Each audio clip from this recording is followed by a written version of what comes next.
এইটা হচ্ছে কাঁচা আমের বার্মিজ আচার। এতটাই লোভনীয় হয় যে একবার খেলে বারবার খেতে মন চাইবে।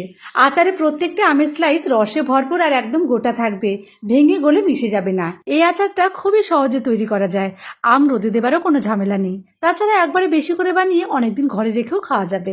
তো কিভাবে এই লোভনীয় আমের আচারটা বানাতে হয় চলুন দেখে নেওয়া যাক। আচার তৈরির জন্য আমি 1/2 কিলো কাঁচা আম নিয়েছি।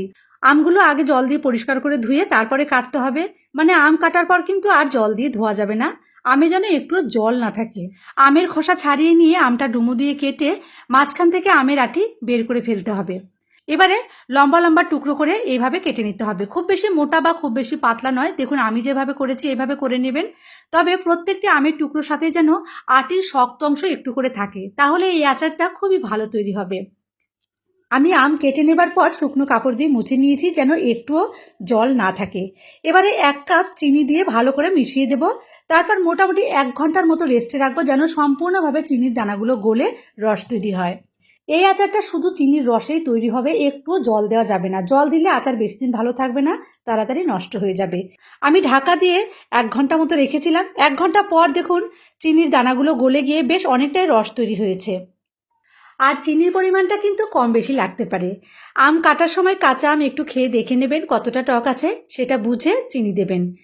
এখন এই অবস্থাতেই সরাসরি আচার তৈরি করে নেব। সম্পূর্ণ আম আর চিনির রস একসঙ্গে আমি কড়াইয়ে ঢেলে দিলাম।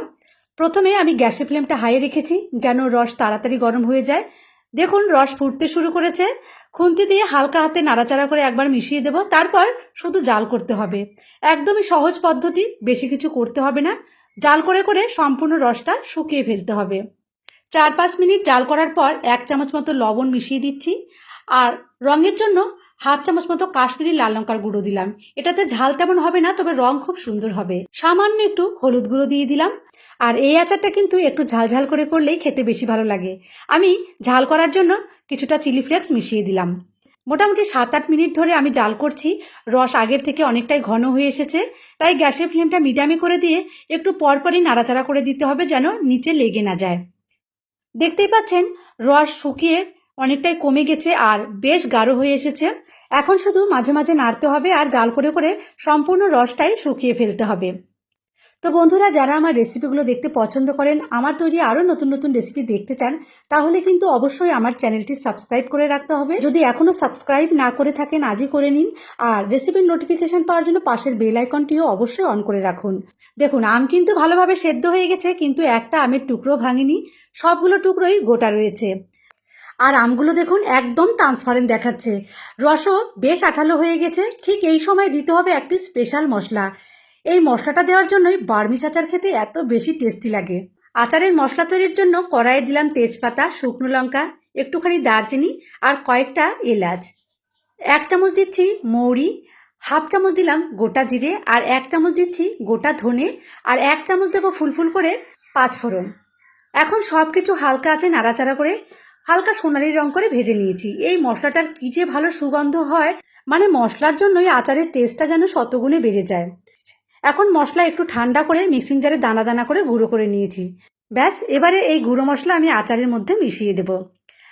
আজ আমি অল্প করেই আচার তৈরি করলাম, আমার বাড়িতে এটা 3-4 দিনের মধ্যে শেষ হয়ে যাবে, তাই আর ভিনিগার দিলাম না, এমনিতেই ভালো থাকবে। তবে আপনারা যদি বেশি করে বানিয়ে সারা বছর ধরে খেতে চান, তাহলে কিন্তু এই সময়ে টেবিল চামচের 2-3 চামচ ভিনিগার আচারে মিশিয়ে দিতে হবে, তাহলে আর আচার নষ্ট হবে না। সারা বছর ধরে বার্মিজ আচারের মজা নিতে পারবেন।